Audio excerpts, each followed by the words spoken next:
A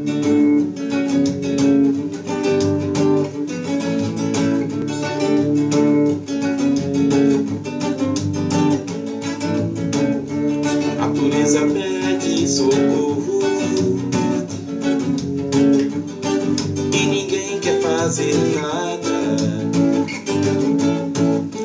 Qual será o fim desse meu povo? Logo depois dessa madrugada, a natureza pede socorro e ninguém quer fazer nada. Qual será o fim desse meu povo? Logo depois dessa madrugada,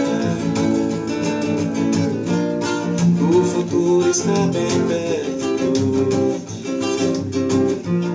e tudo pode se acabar com a velocidade dos ventos ou com a fúria do mar. Com a velocidade